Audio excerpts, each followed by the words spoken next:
நான் சுடர்விழி பேசின பிறகு கலங்கடிச்சிட்டாங்க. ஒரு பெண்ணினுடைய உணர்வை நான் எப்படிலாம் போய் அங்கே போய் கஷ்டப்பட்டு இதை சேகரித்தேன்றது எனக்கு தெரியும். அது அணுவாக அந்த புரிஞ்சு அவங்க பேசுனது ரொம்ப அழுகையாக வந்துருச்சு. ரொம்ப நன்றி தோழர். என்ன சொல்கிறது, வரி வரியாக ஒரு கதையை படிக்கணுன்னா சுடர்விழிகிட்டது தான் கற்றுக்கிறேனுங்க.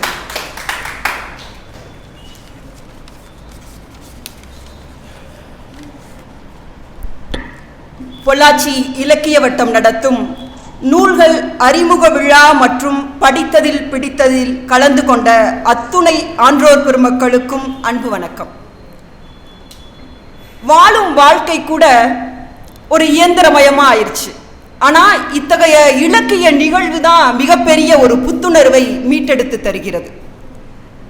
எட்டு திக்கும் கலை செல்வங்களை சேர்க்கவும் சேர்ப்பிக்கவும் சொன்ன சொல்லுக்கு இணங்க பொள்ளாச்சி இலக்கிய வட்டம் தன்னுடைய இலக்கிய பணியை பல்வேறு அயல் நாடுகளும் அறியும் வண்ணம் செய்து கொண்டிருக்கிறது.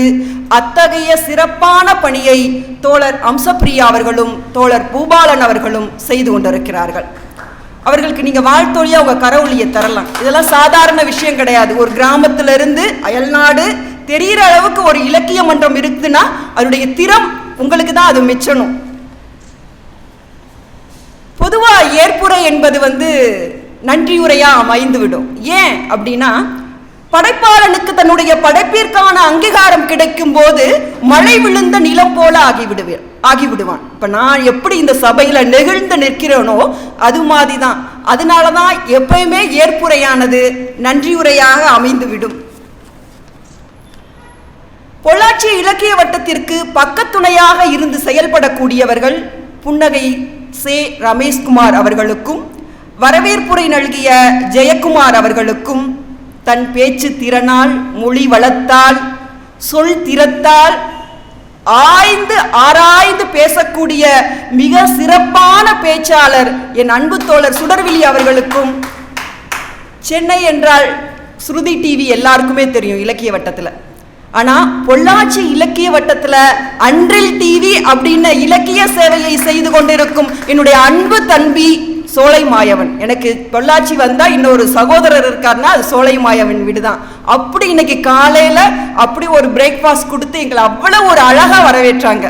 சௌமா விருதுக்கு போகும்போது நான் அவ்வளவு வரவேற்பை உணர்ந்தேன். இன்னைக்கு பொள்ளாச்சி இலக்கிய வட்டம் பூபாலன் முதல்ல நேற்றே ஃபோன் பண்ணி எங்களுக்கு இங்கே வந்துருங்கன்னு சொன்னாங்க. அக்கா நான் இங்கே இருக்கேன் வந்துருங்க அப்படின்னு சோலை மாயவன் சொல்லி கூட்டிகிட்டு போனது இதெல்லாம் மிகப்பெரிய ஒரு நெகிழ்ச்சியாக இருக்குது. ஒரு உறவுகள் கிடைச்சிருக்குன்றத மகிழ்ச்சியாக இருக்குது.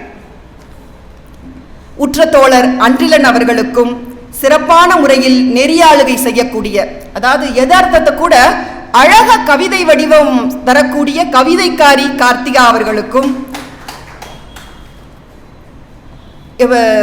பா காளிமுத்து அவர்கள் வரலன்னு நினைக்கிறேன். ஆனால் அவருடைய கவிதையினால் பல்வேறு இலக்கிய ஆளுமைகள் திரும்பி பார்த்தாங்க. அப்படி ஒரு பொள்ளாச்சி இலக்கிய வட்டம்.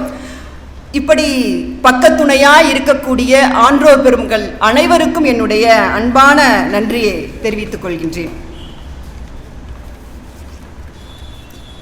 பொதுவாக என்னுடைய நாவல் எப்படி கட்டமைக்கப்பட்டிருக்கு, சுடர்விழி சொன்னாங்க இல்லையா, எதை தொட்டு காமிக்கிறதுன்னு தெரியல, எல்லாருக்குமே இருக்கு அப்படின்னு. எதனுடைய அடிப்படையில் இருக்குன்னா, விளிம்புநிலை மக்களுக்கு கல்விதான் அவசியம் என்கின்றார் மால்கம் எக்ஸ்.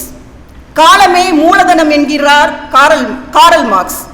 சுடரற்றவருக்கு நீ சுடராக இரு என்கின்றனர் அறிஞர்கள். எவன் ஒருவனின் துயரத்தை தன் துன்பமாக எடுத்துக்கொள்கின்றானோ அவனே மனிதம் என்கின்றது புத்திசம். அப்ப இந்த அடிப்படையில் தான் நாவல் கட்டமைக்கப்பட்டிருக்கிறதா நான் உணர்றேன். இப்போ நம்ம வீட்டில் எல்லாருமே பார்த்துருப்போம், குளிக்காமல் இருந்தால் அம்மா என்ன சொல்லுவாங்க, ஏண்டி டொம்பச்சி மாதிரி இருக்க கொஞ்சம் குளிச்சா என்னடி அப்படின்னு எங்கள் ஊர் பக்கம் சொல்லுவாங்க. என்னோட ஊர் தேனி மாவட்டம் ஆண்டிப்பட்டி. இங்கே ஆண்டிப்பட்டின்னு குறிப்பிட்டிருக்க மாட்டேன், சில பயத்தினால தான் அரசன்பட்டி எழுதியிருப்பேன். இது எல்லாமே நடந்த கதை. எல்லாமே நடந்த கதையைத்தான் பேரை மாற்றி நான் எழுதியிருக்கேன், அவ்வளோதான். இது ஒரு 50 வருடத்திற்கு முன்பு நிகழ்ந்த ஒரு கதை. இன்னமும் டொம்பரின மக்கள் எங்கள் ஊர் பகுதியில் இருந்துக்கிட்டு தான் இருக்காங்க. இப்போ அழுக்கடைந்த வீடாக இருந்துச்சுன்னா என்ன சொல்லுவாங்க, டொம்ப குடிசியாக வச்சுருக்க அப்படின்வாங்க. கொஞ்சம் உத்து பார்த்தீங்களா, ஒரு மனிதனுக்கு அடிப்படை தேவை சாப்பிட்ற சாப்பாடு, இருக்கிற இடம், உடுக்கிற உடை, அதுவே தராம ஒரு அழுக்கடைந்த சமூகத்தை யார் உருவாக்கியது? அழுக்கடைந்த மக்களை யார் உருவாக்கியது? இந்த சமூகம். ஆனா சமூகத்தின் மீது எந்த ஒரு பழிச்சொல்லும் வருவதே கிடையாது. காலங்காலமா நீ மாறினா கூட அந்த பழிச்சொல்லானது இருந்துகிட்டே தான் இருக்கு இந்த மக்களுக்கு. அதை பதிவு செய்யணும்னு நான் நினைச்சேன். ரெண்டாவது,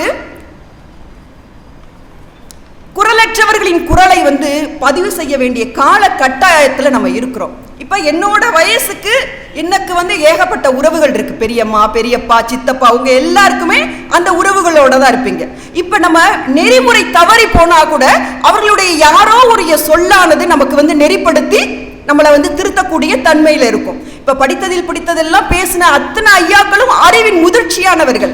அவங்களுக்கு எத்தனை பேருக்கு எவ்வளவு ஒரு அறிவு இருக்கும். அப்ப அதன் வழியா அவங்களுடைய பாதையை நெறிப்படுத்திக்க முடியும். ஆனா இன்றைய தலைமுறை எல்லா வீட்லயும் ஒவ்வொரு பிள்ளைகள் இருக்காங்க. நம்ம சொல்றதையும் கேட்கறது இல்ல, அவங்களும் எதையும் கத்துக்கிற நிலையில இல்லை. ஆனா அவங்கெல்லாம் படிக்க மாட்டாங்களே, ஏன் இதெல்லாம் எழுதுறீங்க அப்படின்னா, ஒரு எழுத்தாளனுக்கு கடமை, ஒரு இந்த மாதிரி சமூகம் இருக்கு, இதுல இருந்து தான் நீ முன்னேறி வந்திருக்க அப்படின்றத ஒரு விழிப்புணர்வு தர வேண்டிய அவசியம் ஒரு எழுத்தாளனுக்கு இருந்தே ஆக வேண்டும். அதை நிச்சயமா சுடர்விழி போன்றவர்கள், சோலைமாயவன் போன்றவர்கள் ஊடகங்களின் வழியாக கொண்டு சேர்த்து விடுவார்கள். 4 வார்த்தை போற இடத்துல 2 வார்த்தை போகட்டுமே, ஓ இப்படிலாம் வந்திருக்காங்களா, நமக்கு இப்படி ஒரு வாழ்க்கை கிடைச்சிருக்கா, அதன் வழியா அவன் முன்னேறட்டும். எப்பொழுதுமே எழுத்தாளன் சமூகத்தினுடைய ஒரு இன்னொரு பக்கமா இருந்து சிந்திக்கணும். அம்சப்பிரியாவா இருக்கட்டும், கோ லீலாவா இருக்கட்டும், அவங்களுடைய படைப்புகள்ல சூழலிகளை பத்தியும் இந்த சமூகத்திற்கு தேவையான சிந்தனைகளை பத்தியும் அவங்க ஒவ்வொரு தடவையும் பதிவு செஞ்சுக்கிட்டே இருப்பாங்க. நீ பார்த்தாலும் பார்க்கலாம், எப்படியாலும் இந்த காலம் எப்படின்னா எதை கொண்டு போய் சேர்க்கணுமோ கரெக்டா கொண்டு போய் சேர்த்துரும் அப்படின்னு எழுத்தாளனுக்கு நம்பிக்கை இருக்கு. அதனால தான் தொடர்ந்து இந்த மாதிரி படைப்புகளை எல்லாம் அவன் படைச்சுக்கிட்டே இருக்கான். அதே மாதிரி இதை நாவல் எழுதணும்னு முடிவெடுத்துட்டு, ஆனாலும் எனக்கு கொஞ்சம் தயக்கமா இருந்துச்சு, எழுதலாமா வேண்டாமா அப்படின்றது. அப்ப நான் ஒரு நிகழ்ச்சிக்கு போயிருந்தப்போ இமயம் சொன்னார், எண்ணூரில் பார்த்ததை கேட்டதை நான் எழுதாமல் யார் எழுதுவா? அந்த சொல்லானதுக்கு எனக்கு ரொம்ப உந்துதலா இருந்தது. அதன் பிறகுதான் எங்க ஊருக்கு போய் அந்த மக்களை போய் தேடி சந்திக்க போனேன். சொல்லவே கிடையாது அவங்க எந்த ஒரு வார்த்தை. 4-5 முறை ரொம்ப தடவை சிரமப்பட்டுட்டேன். கடைசியில என்னுடைய அண்ணனை அழைத்துட்டு போய் தான் அவங்க கூட பேச வச்சேன். என்னுடைய அண்ணன் யாரு அப்படின்னா, அவர் இளங்குயில் ஆசிரியர், முற்போக்கு சிந்தனையாளர், முற்போக்கு எழுத்தாளரும் கூட. ஒரு 50 வருடத்திற்கு முன்பு குரலற்றவர்களின் குரலுக்கு குரல் கொடுப்பவர்களாக தோழர்கள் இருந்தார்கள். எங்க வீட்டில் எப்பயுமே பல்வேறு தலைவர்கள், நெடுமாறன் ஐயால இருந்து நல்லக்கண்ணு ஐயால இருந்து எல்லாருமே வந்திருக்காங்க. எப்பவுமே எங்க வீட்டில் தட்டி போடு இருந்துகிட்டே இருக்கும். ஏன்னா ஜக்கம்பட்டியில நூற்பாலை இருக்கு, அங்க பிரச்சனைனால அவங்க தான் குரல் கொடுப்பாங்க. இந்த தெருவில் இந்த டொம்பரின மக்களுக்கு ஒரு அடிகொலாயை போடுறதுக்கு கவர்மெண்டே தீர்மானிச்சிருச்சு. ஆனா தெரு மக்கள் விடவே இல்லை. இந்த தோழர்கள் தான் அவங்களுக்கு உதவி செஞ்சு அந்த அடிகொலாயை போட்டாங்க. சரி, நான் இப்ப போய் பார்க்குறேன், எல்லாமே மாறி இருந்தது. எந்த ஓடையும் கிடையாது, எல்லாமே காங்கிரீட் தளமா மாறி இருந்துச்சு. அவங்களுமே காங்கிரீட் தளத்துக்குள்ள போயிட்டாங்க. ஏன்னா ஒரு 50 வருடத்திற்கு முன்பு ஓடை பகுதியில் தான் கழிப்பறைக்கு நம்ம போக வேண்டியதாக இருக்கும். அந்த சூழ்நிலையில் சாக்கடையை ஒட்டி தான் அந்த குடிசைகள்லாம் இருக்கும். குடிசைன்னு கூட சொல்ல முடியாது, ஒரு சினிமா போஸ்டரால் வேயப்பட்ட ஒரு இடம். அந்த இடத்த நம்ம சொல்கிறோம் இல்லையா, ரொம்ப குடிசை குப்பையாக வச்சுருக்கோம். குப்பையாலாம் வச்சதே கிடையாது, நான் பார்த்துருக்கேன் சின்ன வயசுலேருந்து. அது எந்தெந்த இடத்துல இருக்கணுமோ அந்தந்த இடத்துல அழகாக வச்சுருப்பாங்க. யாருமே கவனிக்கலை. ஒரு அழுக்கடைந்த மனிதனை பார்த்தவன் இப்படித்தான் இருப்பான் அப்படின்னு நம்மளா கற்பனை பண்ணிக்கிறோம், அவ்வளோதான் விஷயம். அப்ப அந்த மக்கள்கிட்ட போய் நான் பேசும்போது, அந்த காலத்தினுடைய கல்வெட்டா அந்த கழிப்பறை இருந்தது, அடிகொலாய் இருந்துச்சு. அந்த அம்மா ஒருத்தவங்க அடிகொலாயில் அடிச்சுக்கிட்டு இருந்தாங்க. எங்களுடைய தெருவு பகுதியில் தான் கெங்கம்மா ஒரு கேரக்டர் சாப்பாடு வாங்குவாங்க. அவங்க தெலுங்கு பேசுறவங்க. அம்மா நான் கெங்கம்மா வச்சுண்டேன், கொச்சவால கெஞ்சி நீலு போயேண்டாமா அப்படின்னு தெலுங்குல சொல்லுவாங்க. இந்த சொல்லானது என்னுடைய சிறு வயதில் அழுத்தத்தை ஏற்படுத்தி கொண்டே இருந்தது. 2வது, எது விதைக்கிறாங்கள் தானே அதுதானே அறுவடை.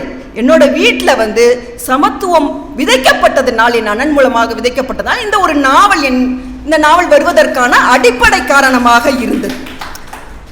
அவங்க கிட்ட கேட்டேன், ஏமா நீங்க கழிப்பறையை எதிர்க்கவே இல்லையா அப்படின்னு கேட்கும்போது, எங்க கிட்ட என்ன வலு இருக்கு எதிர்க்கிறதுக்கு? சிலர் இந்த புத்தகத்தை படித்து சொன்னாங்க, ஏன் நீங்க கம்யூனிஸ்டத்தை எல்லாம் கொண்டு வந்திருக்கீங்க, ஏன் தோழர்களை கொண்டு வந்திருக்கீங்க? உண்மையை பற்றி சொல்கிறோம், கொஞ்சமாவது இன்னும் கொஞ்சம் உண்மையை சொன்னால் தானே ஒத்துக்கிற முடியும். படிப்பறிவு கிடையாது அந்த மக்களுக்கு, வசதி வாய்ப்பு கிடையாது, தொழில்முறை கிடையாது, எதுவுமே இல்லாதவனு எப்படி இந்த ஆண்டைகள் விட்டுருவாங்களா அவங்களை எதிர்த்து வர்றதுக்கு? அப்போ ஒரு பேக்ரவுண்ட் இருந்தால் மட்டும்தான் அவங்களால எழுந்து வர முடியும். அதனால அதுவும் கூட நான் அப்போ கூட நான் தீர்மானிக்கல, ஒரு கதை தன்னைத்தானே மாற்றிக்கிற மாதிரி அந்த அம்மா தான் அந்த சொல்ல கூட எனக்கு எடுத்து தர்றாங்க. எங்களுக்கு என்னமா வலு இருக்கு அந்த ஒரு வார்த்தை. ரெண்டாவது, மலம் தானமா எங்களுக்கு சாமி, யாரையுமே குறை சொல்லலைங்க. எவ்வளவு அநீதி நடந்திருக்கு தெரியுமா? நட்டு கலட்டினதுல இருந்து எல்லாமே நடந்த விஷயங்கள் தான். கழிப்பறையை கட்டி வெளியேற்றணும்னு நினைச்சது தான், அதெல்லாம் நடந்தது தான். ஆனா யாரை பத்தி எதையுமே குறை சொல்லாம அவங்க சொன்ன விஷயம் என்னன்னா, மலம் தானே எங்களுக்கு சாமி அப்படின்னு சொல்லிட்டாங்க. அப்ப இங்க இருந்துதான் கங்கம்மாவை ஒரு தோழரா உருவாக்கணும் அப்படின்னு முடிவெடுத்தேன். அதே காலகட்டத்தில் எங்கள் வீட்டில், எங்கள் ஊர் பக்கத்தில் தண்ணி பஞ்சம் அதிகமாக இருக்கும். எல்லாருமே கிணறு நாடி தான் போகணும். கிணறு யாரோட ஆதிக்கத்தில் இருந்துச்சுன்னா, உணவகம் வச்சிருக்க முதலாளியினுடைய ஆதிக்கத்தில் இருந்து இருக்கும். அந்த தொழிலாளிகள் தான் தண்ணி இறைப்பாங்க. அவங்க உருளையில் நம்ம உருளை போட்டுட்டோன்னு வச்சுக்கோங்களேன், அன்னைக்கு சண்டை நாரிரும். எப்படி தண்ணி குழாயில் சண்டை போடுவாங்கன்னு உங்கள் எல்லாருக்குமே தெரியும் இல்லையா? அப்படி பேசுவாங்க. நான் என்னுடைய அக்காவோட தண்ணி இறைக்க போகும்போது இந்த சொற்களை எல்லாம் கேட்டுட்டே இருக்கேன். அவ்வளவு ஆதிக்கமிக்க தொழிலாளியும் ஒரு முதலாளி அடக்கியிருப்பான். அவங்க உழைப்பு சுரண்டலை பற்றி பேசுவாங்க, பாலியல் சீண்டலை பற்றி பேசுவாங்க. அந்த இடத்துல அவங்களுக்குள்ள பல்வேறு சண்டைகள் வரும். இதெல்லாம் கேட்டுகிட்டே இருக்கும். இவ்வளோ வீரமாக இருக்கும். இந்த பிணியமாக அவள் பார்த்தாவே நான் நடுங்குவேன். ஆனால் அந்த கேரக்டரும் ஒரு முதலாளிக்கு பயப்படும். இதெல்லாம் இதெல்லாம் இருந்துச்சு என் ஊரில். அப்படின்னு நீ படித்து தெரிஞ்சுக்கோ. இதெல்லாம் மக்கள் இப்படிலாம் சந்திச்சிருக்காங்க. டேப்பை திறந்தனே தண்ணி வருது ஒரு இனத்துக்கு, இப்போ வருது இல்லையா? அதெல்லாம் இப்படி கிடையாது, வேற மாதிரி இருந்துச்சு முன்னாடி. அதை தெரிஞ்சுக்கிறணுன்றதுக்காண்டி தான் இந்த நூல் இப்படியாக கட்டமைக்கப்பட்டது. சரி, ஒரு விளிம்பு நிலையில் இருக்க ஒரு கங்கம்மா எழுந்து வரும்போது இன்னொரு விளிம்பு நிலையில் இருக்கக்கூடிய மக்களுக்கு எப்படி உதவி செய்கின்றாள்? அப்போ ஒரு ஒரு ஒரு பேக்ரவுண்ட்ல இருந்து எழுந்து வரவன் இன்னொரு பேக்ரவுண்டுக்கு உதவி செய்கிற மாதிரி இந்த கதையை கட்டமைச்சு எழுதினேன். அதன் பிறகு ஹெர் ஸ்டோரிஸ் பெண்ணெழுத்து போட்டியில் இந்த நூலை அனுப்பிவிட்டேன். அவங்க முதல் பரிசு இந்த நாவலுக்கு, கங்கம்மா நாவலுக்கு கிடைத்தது. அதுக்கப்புறம் கவிதை உறவு போட்டிக்கு அனுப்பி வச்சு அதுக்கும் இந்த நாவலுக்கு பரிசு கிடைத்தது.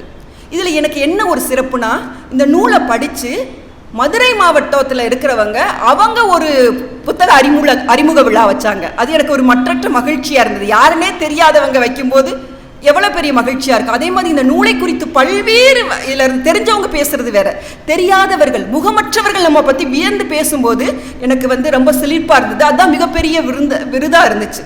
இன்று பொள்ளாச்சி இலக்கிய வட்டத்திலும் சுடர்விழி என்ற அருமையான தோழரால் இந்த நூல் மிகப்பெரிய ஒரு இடத்தை அடைஞ்சிருக்குன்னு நான் நினைக்கிறேன். மற்றற்ற மகிழ்ச்சி. இந்த ஒரு வாய்ப்பை தந்த பொள்ளாச்சி இலக்கிய வட்டத்திற்கு மீண்டும் மீண்டும் நன்றியை கூறிக்கொள்கிறேன்.